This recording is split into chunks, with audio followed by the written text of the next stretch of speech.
So hello guys, welcome to my YouTube channel. आज मैं आपके साथ कुछ स्टॉक डिस्कस करूंगा जो मुझे बहुत बढ़िया लग रहे हैं। अगले आने वाले कुछ वीक्स के लिए आप रख सकते हो। चार्ट्स पे बहुत बढ़िया दिख रहे हैं स्टॉक।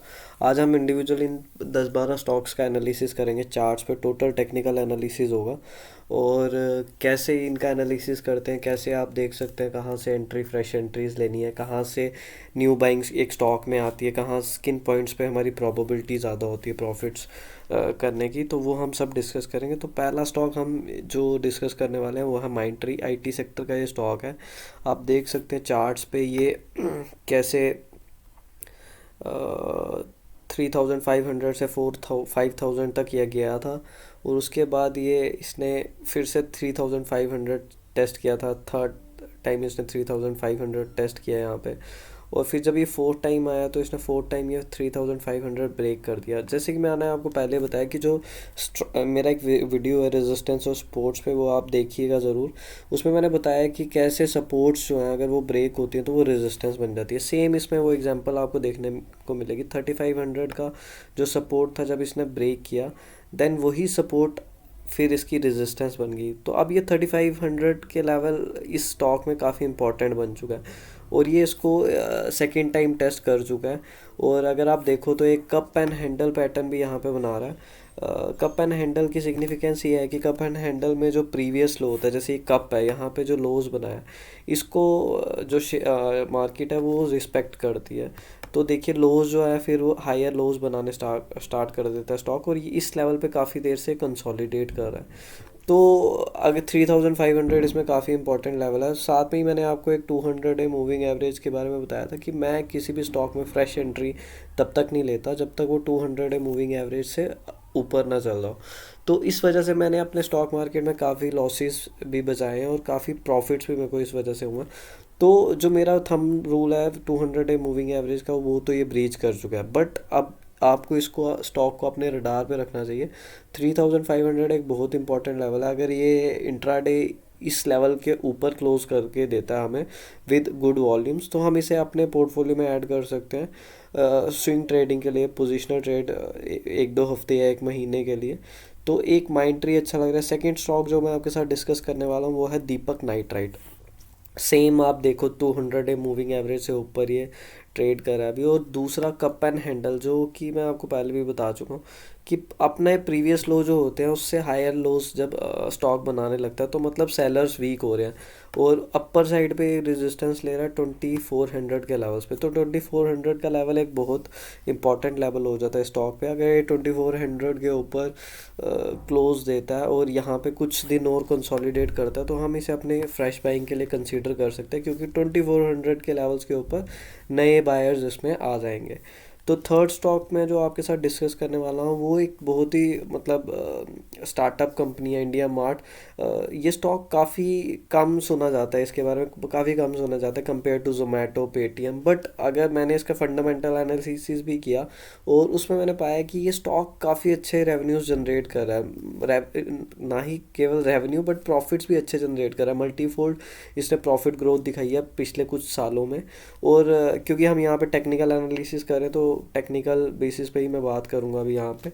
जैसे आप देख सकते हो इसने एक ट्रेंड लाइन बनाई थी, ये जो यहाँ पे मैंने एक ट्रेंड लाइन बनाई है, तो इस ट्रेंड लाइन को ये ब्रीच कर चुका है। सेकंड पॉइंट जो इसमें मेजर पॉइंट मुझे दिख रहा है, 200 डे मूविंग एवरेज भी ब्रीच कर चुका है। अब हम वेट करेंगे 5,100 के लेवल्स का। अगर 5,100 पे एक रेजिस्टेंस, अगर ये इस लेवल को ब्रीच करता है स्टॉक तो हम इसमें फ्रेश एंट्री लेंगे। इंट्राडे मतलब अगर इंट्राडे में खाली ब्रीच करता है, क्लोजर इससे नीचे देता, तो हम इसमें कोई भी एंट्री नहीं लेंगे। बट अगर ये डे एंड इसके ऊपर क्लोज करता है 5,100 के लेवल पे, तो हम इसमें एक बाय कर सकते हैं। 6,400 का ही हमारा इमीडिएट टारगेट होगा। था फोर्थ स्टॉक जो मैं आपके साथ डिस्कस करने वाला हूँ वो है हिंडाल्को इंडस्ट्रीज़। हिंडाल्को इंडस्ट्रीज़ काफ़ी अच्छा दिख रहा है चार्ट पे।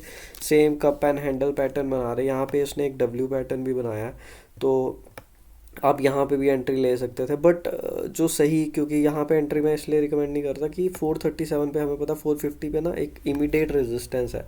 जो कि आप यहाँ पे भी देखोगे कि ये इसने स्टॉक ने यहाँ पे थोड़ा सा रिट्रीव किया और फिर 4,450 पे एक रेजिस्टेंस लिया, और ये 450 के लेवल्स मल्टीपल टाइम्स चेक कर चुका है। और अभी अगर ये स्टॉक यहाँ पे थोड़े दिन टाइम स्पेंड करता है और फिर इसी लेवल्स पे हमें कंसोलिडेट होता दिखता है, और अगर 450 के लेवल से ब्रीच करता है तो हम इसमें फ्रेश एंट्री ज़रूर लेंगे।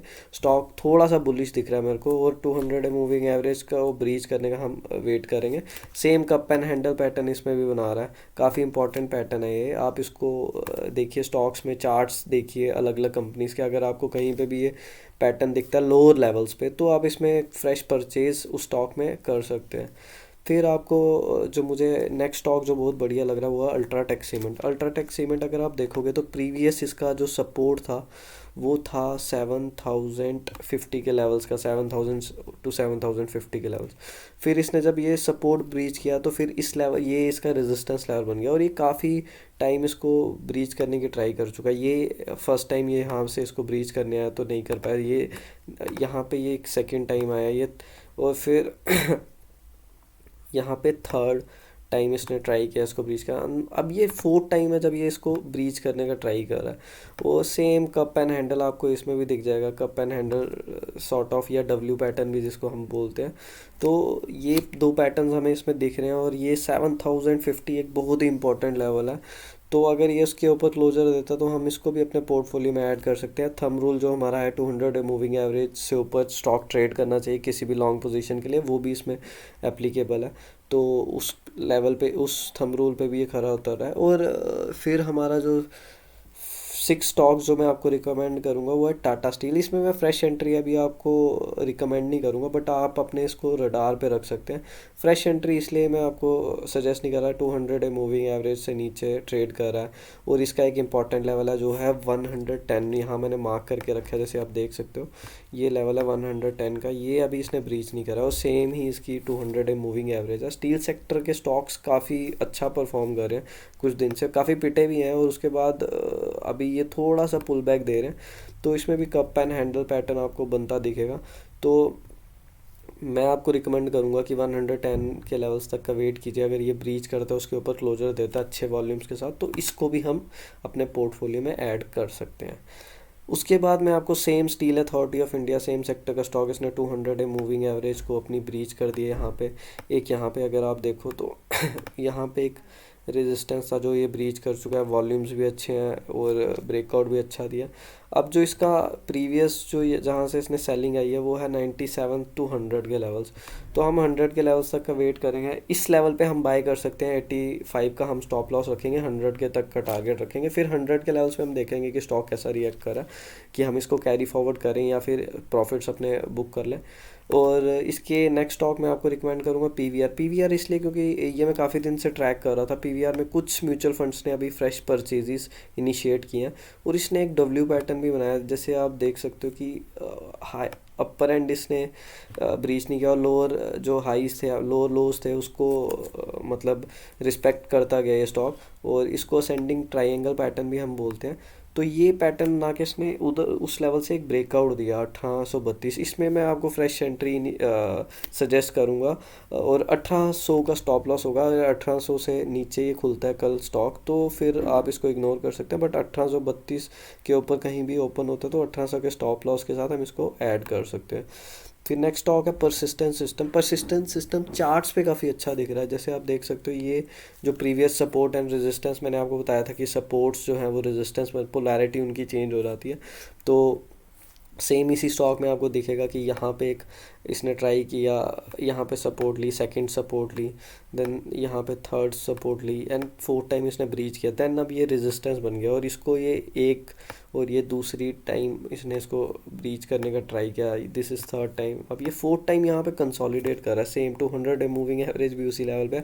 अगर ये स्टॉक इस लेवल को ब्रीच करता तो ये एक अच्छी सपोर्ट लेवल मानी जाएगी। फिर हम और इसमें फ्रेश एंट्री भी इस लेवल्स के ऊपर हमें नए बायर्स इसमें एंटर करेंगे, तो हम इस स्टॉक को रख सकते हैं। आपको ये भी समझना पड़ेगा कि आपको बड़े ही इंपॉर्टेंट लेवल्स पे स्टॉक को परचेज करना होगा ताकि प्रोबेबिलिटीज़ आपके साथ चलें।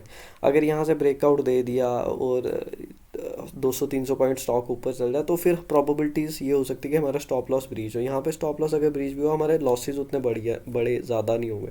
तो इसलिए आपको स्टॉक्स उनके ब्रेकआउट से पहले ही अपने रडार पे रखने पड़ेंगे ताकि आप उनमें अच्छा प्रॉफिट कर सकें। फिर नेक्स्ट स्टॉक हमारा है डॉक्टर लाल पथलैब्स। ये मैं इंडिविजुअली भी काफ़ी टाइम रिकमेंड कर चुका हूँ। कप एंड हैंडल पैटर्न बन रहा है। 2850 एक इंपॉर्टेंट लेवल है, 2650 भी इंपॉर्टेंट लेवल है। 2650 लेवल के लेवल्स पे भी आप परचेज कर सकते हो। एक छोटा सा स्टॉप लॉस रख के 2850 पे हम देखेंगे कि कैसा बिहेव कर रहा है। अगर ये कन्विंसिंगली इसको ब्रीच करता है तो फिर लॉन्ग टाइम बाय के लिए हम रख सकते हैं। अभी के लिए पोजिशनल या स्विंग ट्रेडिंग के लिए आप ले सकते हो छोटे अवधि के लिए।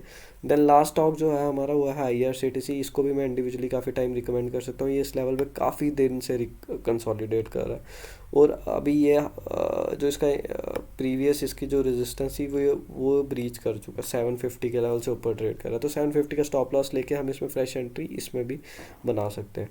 Thank you gas, please like और सब्सक्राइब कीजिए ताकि मैं आपके लिए अच्छे अच्छे स्टॉक्स लेके आ सकूँ। और अगर आपको कुछ कंसेप्चुअल कुछ भी चाहिए तो आप कमेंट्स में डालिए, मैं उस पर ट्राई करूँगा कि वीडियो उस पर ला सकूँ आपके पास। Thank you.